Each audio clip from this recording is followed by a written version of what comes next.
Ouais, le problème c'est que je suis assez peu d'utilité par rapport à ça, tu vois. Euh, ouais.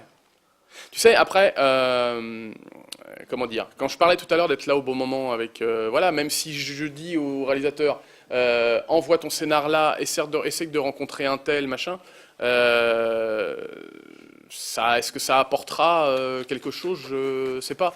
Peut-être la possibilité d'être lu et encore, je sais pas. C'est-à-dire, euh, voilà. Après, euh, comment dire, moi, si je peux aider par quoi que ce soit. Après, où c'est compliqué, c'est que les demandes sont énormes. Tu vois. Et après, ce qui est toujours compliqué, c'est pas mettre de faux espoirs. Tu vois. Et aussi,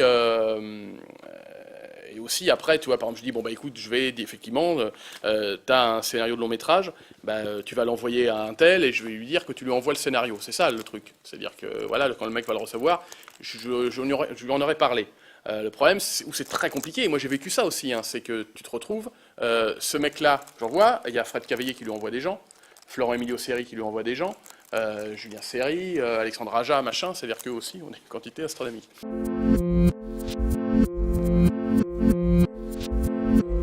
Ouais, bien sûr. Bien sûr, il faut aussi avoir un projet qui est cohérent par rapport à ce que vous allez faire. C'est-à-dire que, voilà, quand vous avez comme metteur en scène des idées de films, si vous commencez par Star Wars ou Guerre et Paix, c'est plus compliqué à monter quand, voilà, faut avoir un projet qui soit cohérent par rapport à ce qu'on va vous laisser faire pour un premier film.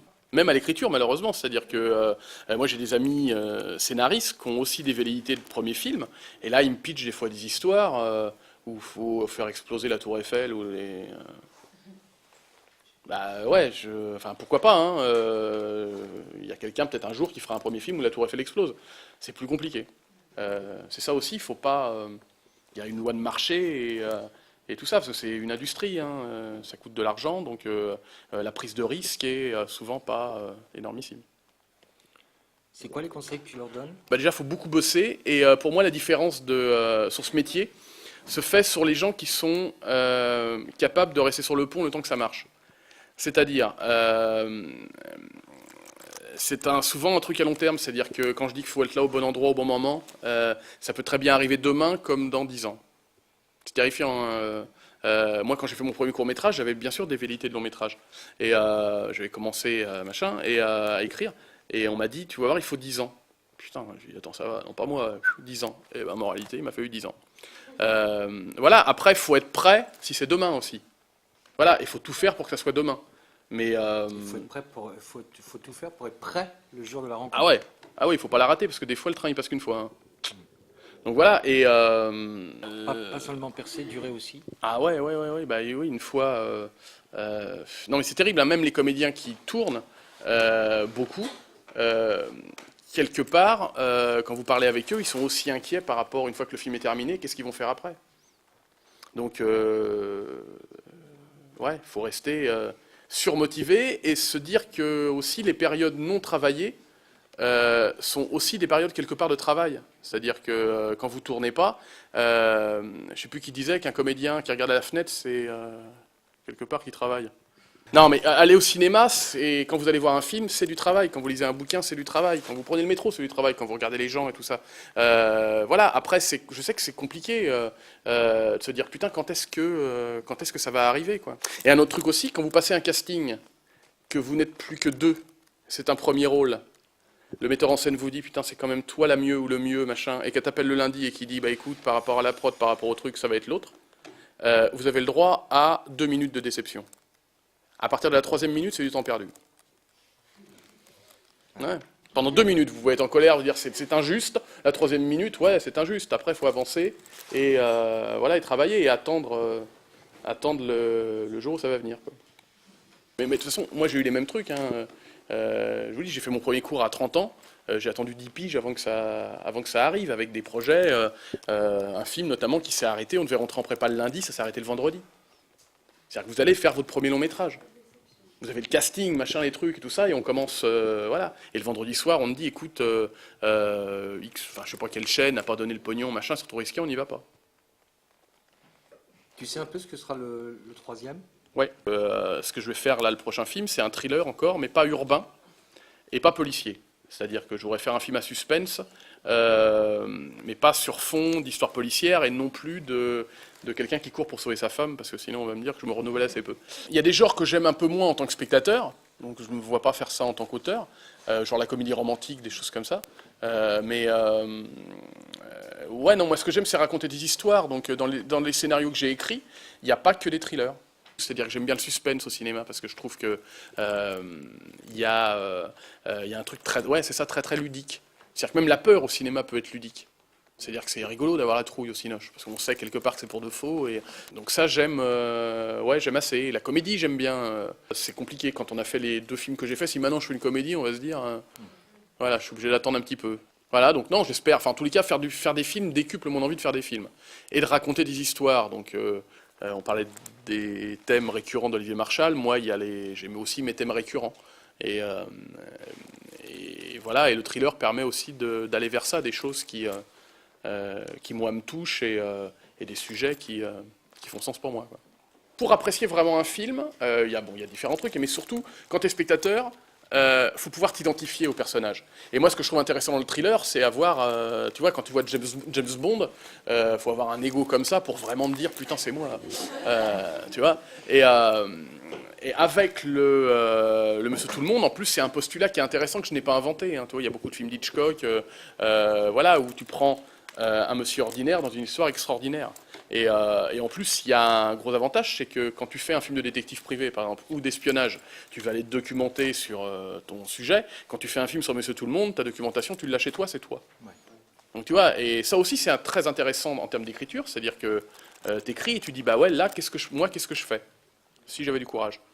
Tu vois, à bout portant, et la dernière demi-heure de Pour elle, mais en 1h30.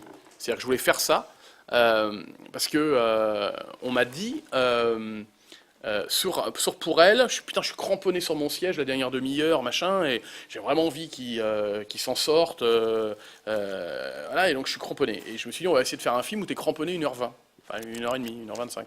Et le but était ça, c'est-à-dire de faire un film qui va vite tout le temps. Parce qu'on m'a dit, c'est pas possible de faire un film qui va vite tout le temps. Et pour moi, ça, c'est aussi des conneries. C'est-à-dire que c'est... tu vois, souvent, on dit dans les films, on fait des fiches de lecture, ouais, mais là, psychologiquement, le personnage, on aurait besoin de mieux le connaître, des trucs et tout ça. Pour moi, ça, c'est des conneries.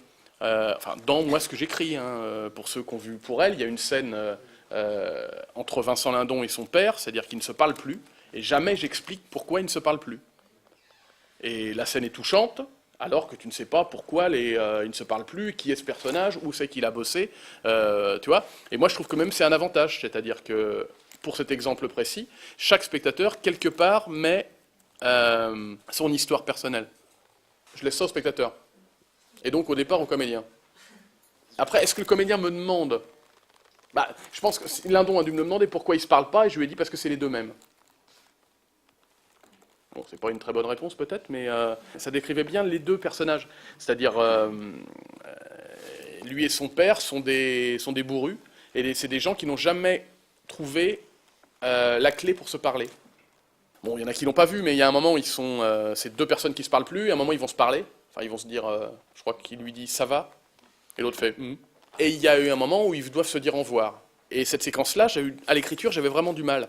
Et je me suis dit des trucs tout cons, c'est dire que comment ces deux mecs qui sont masculins, machin, et puis dans une espèce de retenue, se disent au revoir. Et je me dis, ils se serrent la main. Ils se regardent, machin, parce que le père sait que le père a compris ce que le fils veut cacher depuis le début. Et comment on fait cet au revoir. Et donc on tourne, et dans le scénario, ils se serraient la main.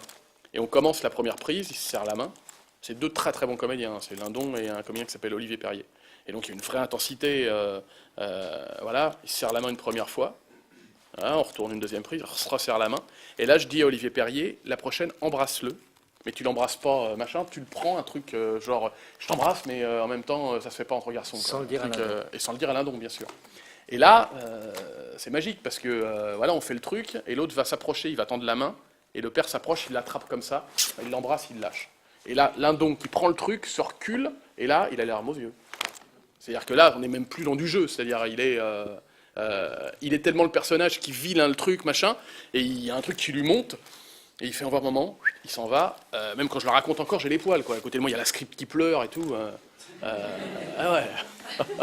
Non, mais ces moments-là sont géniaux, hein. Ils sont géniaux pour les comédiens, et puis pour vous qui êtes le premier spectateur. C'est-à-dire que moi, là, je suis au cinoche.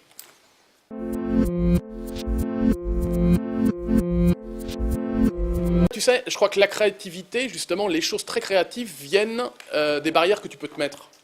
C'est-à-dire que quand tu te dis, voilà, faut que je raconte X histoire, mais dans un cadre comme ça tout petit, il faut être beaucoup plus inventif que si tu avais carte blanche. Pour imager ça, pour ceux qui ont vu à bout portant, la scène quand Rochdy et Gilles décident de mettre, entre guillemets, le feu, enfin Rochdy de mettre le feu à Paris, c'est-à-dire qu'il y a plein de trucs délictueux, et pour mettre le bordel dans le commissariat, moi j'écris plein de scènes délictueuses, c'est-à-dire qu'on voit des mecs, qui auraient été des comédiens, voilà, balancer un cocktail Molotov sur un truc, voilà, tourner tout ça. Et le producteur me dit, enfin le producteur exécutif qui gère l'oseille, me dit, bah écoute, on a budgété, donc rien que cette partie-là, c'est une scène qui dure 1 minute dans le film. Il y a 12 jours de tournage, et ça coûte 500 000 €. Donc là, tu te dis, bon, alors il me dit, on peut la faire, hein, mais dans ce cas-là, tu n'as pas ci, pas ça, machin. Dans le métro, tu as 3 figurants au lieu de 120. Enfin, tu vois, il faut faire des coupes, quoi. Donc tu te dis, on peut pas. Enfin, quand tu vois, là, il me dit, on peut pas la faire. Donc là, ils te disent, bah, trouve une idée.